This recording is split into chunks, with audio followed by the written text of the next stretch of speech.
Hi all, welcome back to my YouTube channel. ಎಲ್ರಿಗೂ ನಮಸ್ಕಾರ. ಎಲ್ಲರೂ ಹೇಗಿದ್ದೀರಾ? ಐ ಹೋಪ್ ನೀವೆಲ್ಲರೂ ಚೆನ್ನಾಗಿ ಖುಷಿಯಾಗಿ ಆರೋಗ್ಯವಾಗಿದ್ದೀರಾ ಅಂತ ಭಾವಿಸ್ತೀನಿ.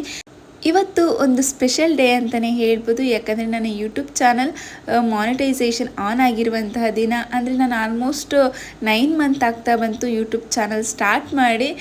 ಇವತ್ತು ನನ್ನ ಒಂದು ಚಾನಲ್ ಮಾನಿಟೈಸೇಷನ್ ಆನ್ ಆಯಿತು. ನಾವು ಮಾನಿಟೈಸೇಷನ್ಗೆ ಆನ್ ಮಾಡಬೇಕಂತ ಹೇಳಿದ್ರೆ 1000 ಸಬ್ಸ್ಕ್ರೈಬರ್ಸ್ ಹಾಗೆ 4000 ವಾಚ್ ಅವರ್ ಕಂಪ್ಲೀಟ್ ಆಗಲೇಬೇಕು. ಬಟ್ ನನ್ನ ವಾಚ್ ಅವರು 1 ಮಂತ್ ಬ್ಯಾಕ್ ಕಂಪ್ಲೀಟ್ ಆಗಿತ್ತು. ಬಟ್ ಸಬ್ಸ್ಕ್ರೈಬರ್ಸ್ ಇನ್ನೂ ಕಂಪ್ಲೀಟ್ ಆಗಿರಲಿಲ್ಲ. ಇವತ್ತಿನ ದಿನ 1000 ಸಬ್ಸ್ಕ್ರೈಬರ್ಸ್ ಕೂಡ ಕಂಪ್ಲೀಟ್ ಆಗಿದ್ದೀರಾ. ನಿಮ್ಮೆಲ್ಲರ ಪ್ರೀತಿಗೆ ನಾನು ಸದಾ ಚಿರಋಣಿ ಅಂತ ಹೇಳ್ತಾ ತುಂಬ ಖುಷಿ ಆಗ್ತಿದೆ ಇವತ್ತಿನ ಒಂದು ದಿನ. ಯಾಕಂದರೆ ನಾನು ಏನೋ ಕಷ್ಟಪಟ್ಟು ಮಾಡೋದಕ್ಕೂ ಒಂದು ದಿವಸ ಪ್ರತಿಫಲ ಸಿಕ್ಕೇ ಸಿಗುತ್ತೆ ಅಂತ ಹೇಳ್ತಾರೆ ಅಲ್ವಾ. ಅದು ನಿಜಕ್ಕೂ ತುಂಬಾ ಸತ್ಯವಾದ ಮಾತು. ಯಾವತ್ತೂ ಅಷ್ಟೇ ನಾವು ಪ್ರತಿಫಲ ಬಯಸದೆ ನಾವು ಕೆಲಸ ಮಾಡಿದಾಗ ಯಾವತ್ತಾದರೂ ಒಂದು ರೂಪದಲ್ಲಿ ನಮಗೆ ಅದರ ಪ್ರತಿಫಲ ಒಳ್ಳೆಯ ರೀತಿಯಲ್ಲಿ ಸಿಕ್ಕೇ ಸಿಗುತ್ತೆ ಅನ್ನೋದಕ್ಕೆ ಇದೇ ಒಂದು ಬೆಸ್ಟ್ ಎಕ್ಸಾಂಪಲ್ ಅಂತಲೇ ಹೇಳ್ಬೋದು. ಹಾಗೆ ಇವತ್ತಿನ ದಿನ ಒಂದು ಸ್ವಲ್ಪ ಸ್ಪೆಷಲ್ ಆಗಿರಲಿ ಅಂತ ಹೇಳಿಬಿಟ್ಟು ಸ್ವೀಟ್ ಕೂಡ ಮಾಡ್ತಾ ಇದ್ದೀನಿ. ಹಾಗೆ ಒಂದು ಸ್ವಲ್ಪ ಮಶ್ರೂಮ್ ತಗೊಬಂದಿದ್ದೆ, ಅದನ್ನೇ ಕಬಾಬ್ ಮಾಡೋಣ ಅಂತ ಅಂದ್ಕೊಂಡಿದ್ದೀನಿ. ನಾನಿವತ್ತು ಫಸ್ಟ್ ಟೈಮ್ ಮಶ್ರೂಮ್ ಕಬಾಬ್ನ ಮಾಡ್ತಾ ಇರೋದು. ತುಂಬಾ ರುಚಿಯಾಗಿ ಬಂದಿತ್ತು ಆಯಿತಾ. ನೀವು ನಿಜವಾಗ್ಲೂ ಅಂದ್ಕೊಳ್ತೀರ ಚಿಕನ್ ಕಬಾಬ್ಗಿಂತ ಮಶ್ರೂಮ್ ಕಬಾಬೇ ಮಾಡಿಕೊಂಡ್ರೆ ತುಂಬ ರುಚಿಯಾಗಿರುತ್ತೆ ಅಂತ ಹೇಳಿ. ಚಿಕನ್ ಕಬಾಬ್ ಯಾವ ರೀತಿ ಟೇಸ್ಟ್ ಇರುತ್ತೆ ನೋಡಿ, ಅದೇ ರೀತಿ ಟೇಸ್ಟ್ ಕೂಡ ಈ ಮಶ್ರೂಮ್ ಕಬಾಬ್ ಕೂಡ ಬಂದಿತ್ತು. ತುಂಬಾ ಈಸಿಯಾಗಿ ಮಾಡ್ಕೊಂಡಿದ್ದೆ. ಅಂದರೆ 10 ರೂಪಾಯಿದು ಚಿಕನ್ ಕಬಾಬ್ ಪೌಡರ್ ಸಿಗುತ್ತೆ ಅಲ್ವಾ, ಅದನ್ನೇ ಬಳಸ್ಕೊಂಡು ಮಶ್ರೂಮ್ ಕಬಾಬ್ನ ಮಾಡ್ಕೊಂಡಿದ್ದೆ. ತುಂಬಾ ರುಚಿಯಾಗಿ ಬಂದಿತ್ತು. ನನ್ನ ಮಕ್ಕಳು ಕೂಡ ಅಷ್ಟೇ ತುಂಬಾ ಇಷ್ಟಪಟ್ಟರು. ಇಲ್ಲಿ ನೋಡ್ತಿದ್ದೀರಲ್ವ, ಬೋನ್ ಚಿಕನ್ ಮಸಾಲ ಕಬಾಬ್. ಇದು ಒಂದು 10 ರೂಪಾಯಿ ಪ್ಯಾಕೆಟ್ನ ನಾನು ಹಾಕ್ಕೊಳ್ತಾ ಇದ್ದೀನಿ, ಅಂದರೆ ಫುಲ್ ಪ್ಯಾಕೆಟ್ನ ಹಾಕ್ಕೊಳ್ತಾ ಇದ್ದೀನಿ. ಹಾಗೆ ಇಲ್ಲಿ ನಾನೊಂದು 200 ಗ್ರಾಮ್ಸ್ ಆಗುವಷ್ಟು ಮಶ್ರೂಮ್ನ ತಗೊಂಡಿದ್ದೀನಿ. ಅದಕ್ಕೆ 1 ಸ್ಪೂನ್ ಆಗುವಷ್ಟು ಶುಂಠಿ ಬೆಳ್ಳುಳ್ಳಿ ಪೇಸ್ಟ್, ಹಾಗೆ ಒಂದು 3/4 ಭಾಗ ಆಗುವಷ್ಟು ಮೊಟ್ಟೆನ ಹಾಕ್ಕೊಂಡಿದ್ದೀನಿ. ಅಂದರೆ ಸ್ವಲ್ಪ ಜಾಸ್ತಿ ಹಾಕ್ಕೊಂಡ್ರೆ ಹಿಟ್ಟು ಸ್ವಲ್ಪ ನೀರಾಗಿಬಿಡುತ್ತೆ, ಹಾಗಾಗಿ ನೋಡ್ಕೊಂಡು ಹಾಕ್ಕೊಳ್ಳಿ. ಹಾಗೆ ಉಪ್ಪು ಅದೆಲ್ಲ ಸೇರಿಸ್ಕೊಳ್ತಾ ಇಲ್ಲ, ಯಾಕಂದರೆ ಕಬಾಬ್ ಪೌಡರ್ನಲ್ಲೇ ಉಪ್ಪೆಲ್ಲ ಇರೋದ್ರಿಂದ ಉಪ್ಪನ್ನೆಲ್ಲ ಸೇರಿಸ್ಕೊಂಡಿಲ್ಲ. ಅದನ್ನು ಇವಾಗ ಮಶ್ರೂಮ್ನ ಹಾಕ್ಕೊಂಡು ಚೆನ್ನಾಗಿ ಮಿಕ್ಸ್ ಮಾಡಿಕೊಂಡು ಒಂದು 10 ನಿಮಿಷ ಬಿಟ್ಟರೆ ಸಾಕು. ಹಾಗೆ ನಾವು ಸ್ವಲ್ಪ ಹೊತ್ತು ಹಾಗೆ ನೆನೆಯೋದಕ್ಕೆ ಬಿಟ್ಟರೆ ಈ ಕಬಾಬ್ ಕಲಸಿಟ್ಟಿರುವಂಥದ್ದು ಸ್ವಲ್ಪ ನೀರಾಗುತ್ತೆ. ಆ ಥರ ನೀರಾದರೆ ನೀವೇನಾದರೂ ಕಾರ್ನ್ಫ್ಲೋರ್ ಹಾಕ್ಕೊಂಡು ಅದನ್ನು ಎಣ್ಣೆಗೆ ಹಾಕ್ಕೊಂಡ್ರೆ ಆಯಿತು. ಹಾಗೆ ಅದನ್ನು ಸ್ವಲ್ಪ ನೆನೆಯೋದಕ್ಕೆ ಬಿಟ್ಟು ಇಲ್ಲಿ ಸ್ವೀಟನ್ನು ಮಾಡ್ಕೊಳ್ತಾ ಇದ್ದೀನಿ, ಅಂದರೆ ಶೀರಾ ಮಾಡ್ಕೊಳ್ತಾ ಇದ್ದೀನಿ ಅಷ್ಟೇ. ಹಾಗೆ ತುಪ್ಪದಲ್ಲಿ ಒಂದು ಸ್ವಲ್ಪ ಡ್ರೈ ಫ್ರೂಟ್ಸ್ನ ಹುರ್ಕೊಂಡಿದ್ದೀನಿ. ಹಾಗೆ ಇನ್ನೊಂದು ಸ್ವಲ್ಪ ತುಪ್ಪನ ಸೇರಿಸ್ಕೊಂಡು 1 ಕಪ್ ಆಗೋಷ್ಟು ಬಾಂಬೆ ರವೆ ಇರುತ್ತೆ ಅಲ್ವಾ, ಅದನ್ನು ಸೇರಿಸ್ಕೊಂಡು ಚೆನ್ನಾಗಿ ಫ್ರೈ ಮಾಡ್ಕೊಂಡಿದ್ದೀನಿ. 1 ಕಪ್ ಆಗೋಷ್ಟು ಏನು ಬಾಂಬೆ ರವೆ ತಗೊಂಡಿದ್ದೀನಲ್ವ, ಅದೇ ಕಪ್ಪಲ್ಲಿ ನಾನು 3 ಕಪ್ ಆಗೋಷ್ಟು ನೀರನ್ನು ತಗೊಂಡಿದ್ದೀನಿ. ಹಾಗೆ ಒಂದು ಸ್ವಲ್ಪ ಕಲರ್ಗಂತ ಹೇಳಿಬಿಟ್ಟು ಸ್ವಲ್ಪ ಅರಿಶಿನ ಪುಡಿನ ಹಾಕ್ಕೊಂಡಿದ್ದೀನಿ. ನೀವು ಕಲರ್ ಸಿಗುತ್ತೆ ಅಲ್ವ ಮಾರ್ಕೆಟಲ್ಲಿ, ಅದನ್ನು ಕೂಡ ಸೇರಿಸ್ಕೊಳ್ಬೋದು.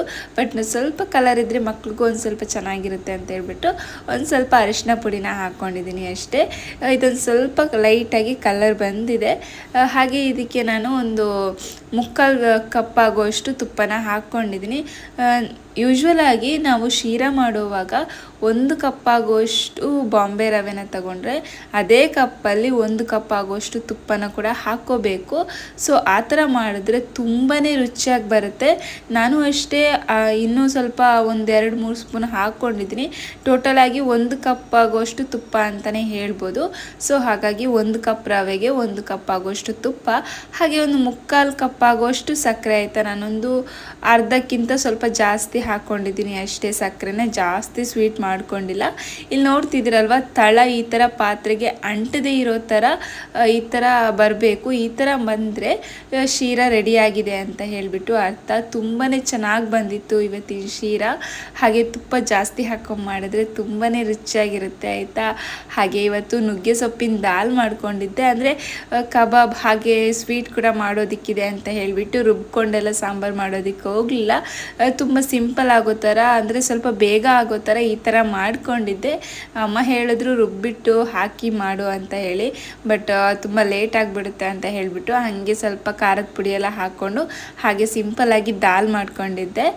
ದಾಲ್ ಅಂತ ಅಲ್ಲ, ಸ್ವಲ್ಪ ಏನು ನುಗ್ಗೆ ಸೊಪ್ಪನ್ನು ಹಾಕ್ಕೊಂಡು ಹೆಸರು ಬೇಳೆನ ಹಾಕ್ಕೊಂಡಿದ್ದೆ ಆಯಿತಾ. ಅಂದರೆ ನುಗ್ಗೆ ಸೊಪ್ಪು ಸ್ವಲ್ಪ ಹೀಟ್ ಅಲ್ವಾ, ಹಾಗಾಗಿ ಹೆಸರು ಬೇಳೆ ಸ್ವಲ್ಪ ತಂಪು ಅಂತ ಹೇಳ್ಬಿಟ್ಟು ಹೆಸರು ಬೇಳೆ ನುಗ್ಗೆ ಸೊಪ್ಪನ್ನು ಹಾಕ್ಕೊಂಡು ಸ್ವಲ್ಪ ದಾಲ್ ಥರ ಮಾಡ್ಕೊಂಡಿದ್ದೆ.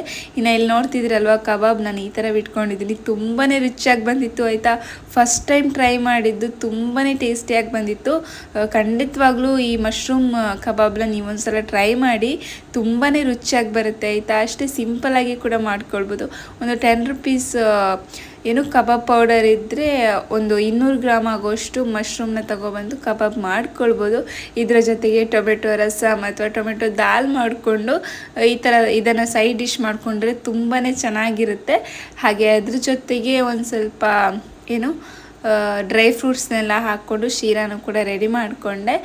ಹಾಗೆ ಇದನ್ನು ಸ್ವಲ್ಪ ಚೆನ್ನಾಗಿ ಫ್ರೈ ಮಾಡಿಕೊಂಡು ತೆಕ್ಕೊಂಡ್ರೆ ಇವತ್ತಿನ ಊಟಕ್ಕೆ ಮಶ್ರೂಮ್ ಕಬಾಬ್ ಕೂಡ ರೆಡಿ ಆಗುತ್ತೆ.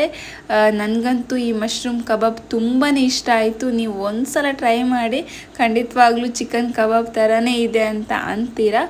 ಇಲ್ಲಿ ನೋಡ್ತಿದ್ದೀರಲ್ವ, ನಾನು ಈ ಥರ ರೆಡಿ ಮಾಡ್ಕೊಂಡಿದ್ದೀನಿ. ಹಾಗೆ ನನ್ನ ಒಂದು ಚಾನಲ್ ಮಾನಿಟೈಸೇಷನ್ ಆಗಿರೋದಕ್ಕೆ ನೀವೆಲ್ಲರೂ ಕೂಡ ಕಾರಣ. ಹಾಗೆ ನಿಮಗೆ ನನ್ನ ತುಂಬು ಹೃದಯದ ಧನ್ಯವಾದಗಳನ್ನು ತಿಳಿಸ್ತೀನಿ.